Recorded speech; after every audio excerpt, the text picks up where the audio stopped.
Phil Hellmuth is looking down at pocket jacks.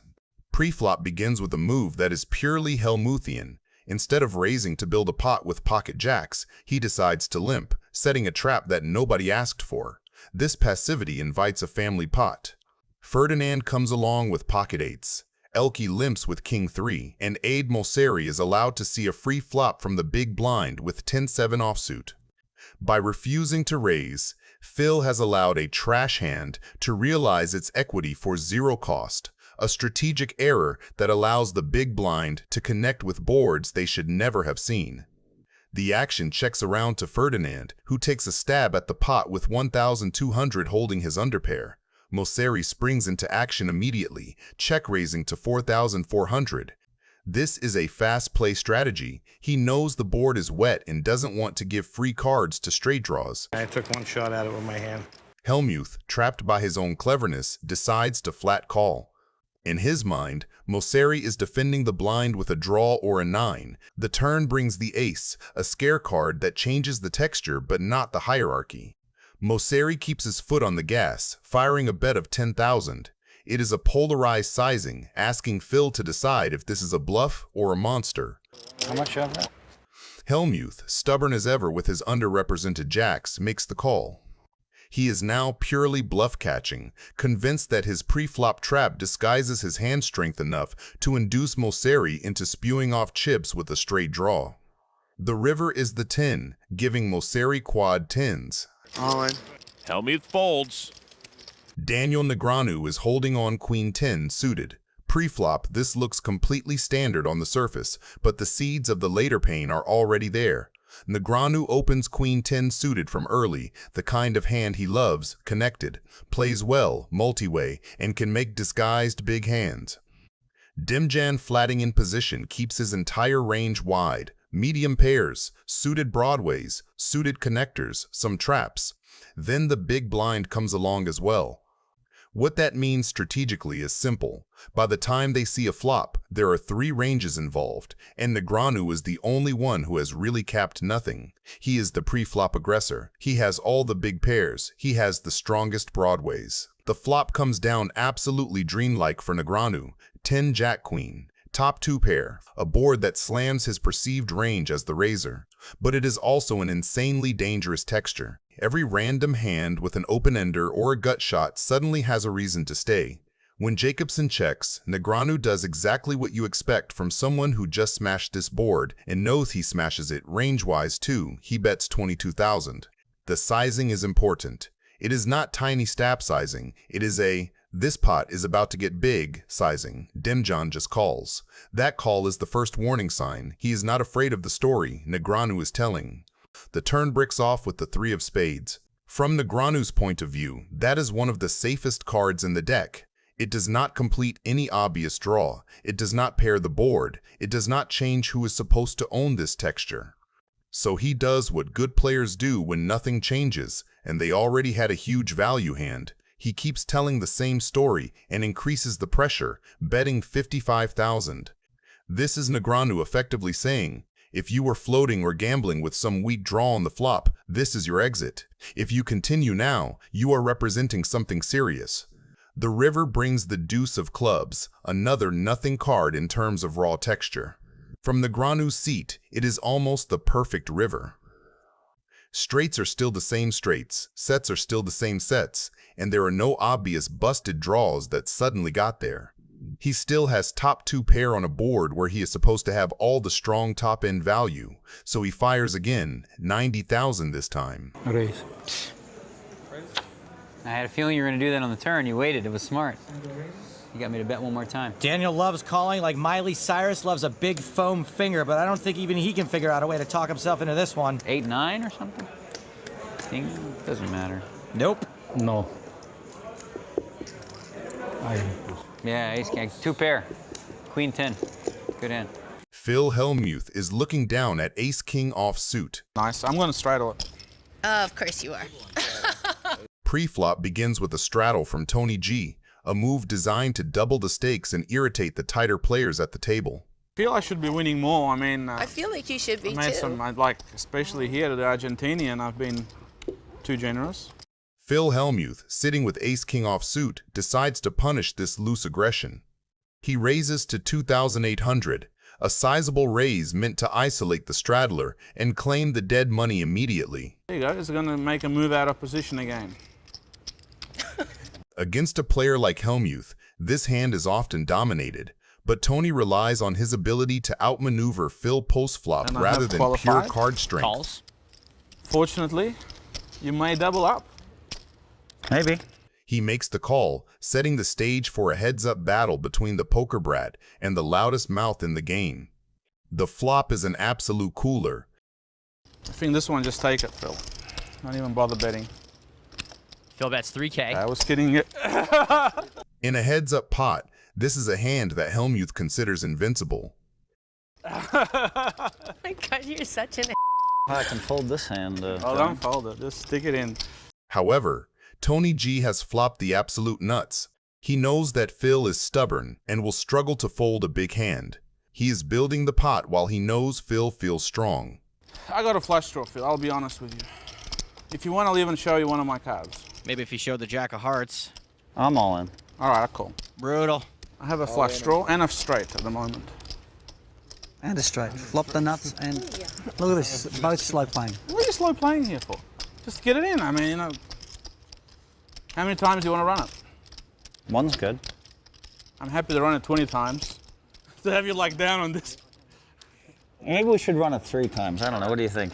3 times? Yeah, 3 times at least will keep you in the game. Yeah, I would do 3. I've been deciding badly lately on how many times to run it. It's all the same. I'll let you choose, Tony. How about that? 3 times. Okay. I know, like the ace is coming, the first card. Ace I from know. space. I ran it once, like the last 2 or 3 times, and every time I missed. So I want to keep you in the game. That's why I want to run it like 8 times. You're going to catch one of them. Your boy's all in with the worst of it right now. Yeah, I just saw the hand. Yeah. There's the coach. He's in. You see the coach is there. Go and give him a massage. We've done it 3 times. It's been owned 2 out of 2 sometimes. The statistics are 100% owned by Tony G. yeah, you've really been out Pots playing. played, me, 100% owned. I think Phil needs you. He does need I think you. Phil needs an ace or a king. And then if Phil goes, then I need you. No, I don't want to do that. I'm his second. Turn number 1. Phil makes a boat. Oh! Told you that ace is coming. I knew it. Like, Did you peel it off right away? Yeah. Still, you feel good, right? At least you're going to be in the game. I mean, you could have missed out every time. Give him one more ace to get the aces out of the way. River one's a king. And the king. Oh, Beautiful. Sucks. Oh, that sucks. That's being overqualified, Phil. He slow rolled me. He's been like as bad as you can be. And of course, they peeled an ace. I should not have run this 3 times. I feel terrible, Phil. You're making me feel guilty. I'm sorry. I'm sorry I've been bashing up on you. Tony, that's just you, Tony. Sorry. We all know that. And imagine you're trying to take me on all the time. It's time to retire. I'll play with you all the time. Turn number 2. Deuce of diamonds. No help to Phil. Appropriate. Tony's acting kind of deucey. You still got outs. River number 2. Jack of spades. Tony wins. Whoa, how close was that? Not really all that close. Turn number 3. 7 of hearts. My flush. It's a flash. Here comes river number 3. Tray of spades, and Tony G gets 2/3 of the pot. Unbelievable. It's just. It's just unbelievable. It's just so scary how bad I run on this show. Yeah, you're gonna have your basically your money back. You're fine. And you're gonna lose a little bit. The tax. You're gonna pay tax, the Tony G tax, and just move on to the next hand. Tony G is looking down at King 5 suited. Pre-flop begins with a textbook display of small ball, aggression that quickly lures the entire table into a treacherous multi-way dynamic. Scott Seaver, sitting with pocket 8s, makes a highly deceptive decision to just flat call. In a full ring game, this medium pair often warrants a 3-bet for protection, but Seaver chooses the trappy route, hiding his strength and inviting others in. The flop falls a texture that acts as a total landmine for 3 of the 4 players. The action is ignited by Tony G. Despite having only bottom pair and a flush draw with his King 5, Tony decides to seize the initiative with a donk bet of 4,000. This move is pure psychological warfare. He is trying to define the hand immediately. I'm all in. Daniel's out. I call. Scott calls. Wah-wah-wee-wah. That's bad. You got flush draw there. However many times you want to run it is fine by Once. me. Once is fine by me. 3 8s. Flush draw. Thank you, Daniel. You're so due to hit a flush, it's unreal. I haven't hit one. I'm happy to go home. Actually, Scott Seaver is the one that's all in right now. Tony, I really do like you, but I got to admit, I'm rooting for myself. The turn, a 9. No, now you need a 6. That'd be much better. 6 would be much better. Lots of outs. Come on, dear, let's do it one time. I don't know. Us kids on the internet talk about too many outs syndrome. When you pick up this many outs on the turn, never hit. You need to be like cut down to 2 outs going into the river to hit it. I believe you. I know, believe it. Possible. It's science. It's not impossible. It's mathematical fact. This is a classic too many outs syndrome right here. Truth be told, Tony's only picked up one more out. The river's the 3 of diamonds. Too easy. She's consistent. Well, thank you. See you later, man. Well done, everyone. You Take care. ran like awful. Nah, Tony seems to think he's busted. Katz is holding 7-4 suited. Pre-flop, this heads-up pot begins exactly the way high-level players expect it to. Katz opens the small blind with 7-4 suited, raising to 240,000. In a full ring game, that hand is usually folded, but heads up, ranges widen dramatically. The flop comes, and on the surface it feels like Bonomo has won the lottery. He checks to the razor, which fits normal strategy. Katz is expected to continuation bet frequently. Katz, however, has hit something better. With his 7, he has essentially the nuts, unless Bonomo draws another ace, and if by any miracle another 7 comes, it will be the perfect opportunity to trap Bonomo. By checking, Katz keeps his range looking capped and gives Bonomo full freedom to start telling a value story on later streets. The turn is the 5, which changes very little for the core battle between the two ranges. Draws do not really improve in a meaningful way. The board is still defined by the ace and the 7s. Now Bonomo steps out with a bet of 275,000. From his point of view, this is a natural value bet and protection play. Katz just calls. Raising the turn would advertise real strength on a board that is already hard to bluff. The river brings the final 7, putting quads on the board. This is where the hand becomes psychologically difficult for Bonomo. From his seat, he now has a full house, aces full of 7s, in a vacuum that is extremely strong, and it is easy to assume that the opponent rarely shows up with the one remaining 7 that beats it. He bets 400,000 into roughly 1.1 million, a sizing that looks like thin value targeting weaker aces and maybe stubborn pocket pairs. It is not overly large, which helps encourage crying calls and, crucially, can tempt an aggressive player into turning something into a bluff raise. Katz, holding the unique 7 that actually plays, now springs the final part of the trap. From his perspective, the line makes perfect sense. He checked the flop, flatted the turn, and now when the board pairs again, he applies maximum pressure. Call. Bonomo calls.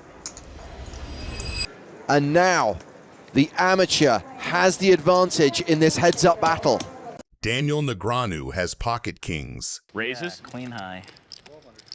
Queen high? He opens the pot to $1,200, a classic early position flex that targets the blinds and sets up a pot he can steer in position. Phil Hellmuth, smooth, calls, choosing pot control and range protection over a thin 3-bet.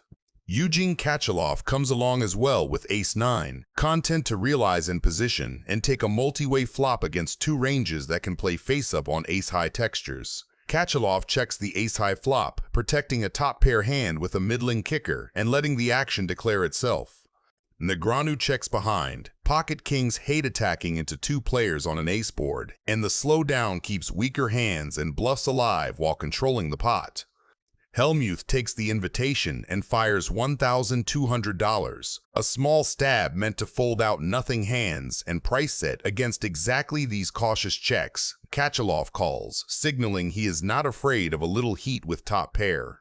Negreanu overcalls, a cagey line that keeps both ranges uncapped and disguises the true strength of kings by wearing the same hoodie as ace-X. You too, Daniel? Yeah. My God.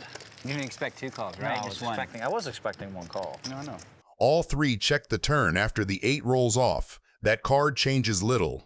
Katchalov sees no need to inflate with his kicker problem. Hellmuth's one-and-done bluff correctly shuts down into 2 sticky ranges, and Negreanu continues the sandbag, preserving the option to spring value or bluff catch on rivered scare cards.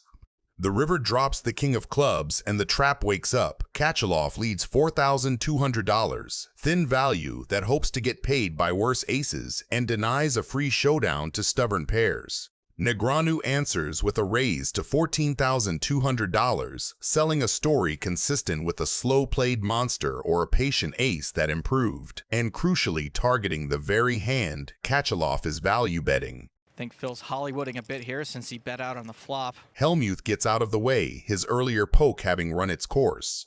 Faced with a credible, disciplined raise from a player who never overbets his bluffs, Katz has to reassess whether ace-9 is really a cash-out hand or a tip jar. What is your read? Are you folding or calling in Katz's position? Let me know in the comments. And Eugene folds. No, I had at least that. Set. We have a straddle. Okay. What's this? This is $28. $28? $28. Pre-flop, this is Negreanu's dream scenario. Pocket aces on a loose table and Viffer in the blinds doing Viffer things. If you check, I'm going to bet this one. I'm going to Barry G it. All right. I don't want to check then. Oh, I'm going to probably raise you. The flop comes aboard that quietly does both players a favor. That's not even a check. That's like just a waste of space. Viffer hits bottom pair with backdoor spades, just enough to feel involved, while Negreanu's aces are still comfortably ahead of all the random one-pair and draw-heavy holdings Viffer can show up with. How much is that? 54. That pre-flop 400 is already out there, and now Negreanu bumps it to 5,400, essentially saying, if your dark action meant anything, prove it. The turn brings a real problem card for Negreanu. Viffer now picks up a live flush draw on top of his pair, and the board suddenly connects with a lot of the speculative stuff he can have. Negreanu makes it 12,400, a disciplined value bet that also charges all those new draws. Viffer now springs the real pressure. Why do you always raise me? You're not really betting. That's not really a bet. Bumping it to 41,400. That raise is doing 2 things. With his actual hand, it is semi-bluffing for maximum equity realization, and in terms of image, it is telling Negreanu, I'm not just clicking buttons, I can absolutely have 2-pair, a set, or a strong combo draw. Folding aces to this guy on this card feels painful. Interesting card coming. And with position and stack behind, Negreanu decides to call and take a river. Oh my God. What are you doing, Viffer? He's mashing my brain into bits. Missed spades stay missed. 7 to 8 gets there, but is only one of many possible draws. Oh boy. I really wish you would have bet like 50 or 60,000. Oh, this is gonna be so pansy-like. I'm the biggest pansy of all time. I'm such a chicken, only because you're so creative and tricky and all this funky stuff. You could actually bet 400, hope I make a legit raise, and then just boom, blow me off the hand. And I'm too scared of that. Just flat out, fear. This is just a fear call. He calls. That means this will make the highlight reels. What do you got? Nothing, of course. Oh, good. It's good for me. I almost folded, I swear. I really did. Have a 3. I almost folded, I absolutely swear.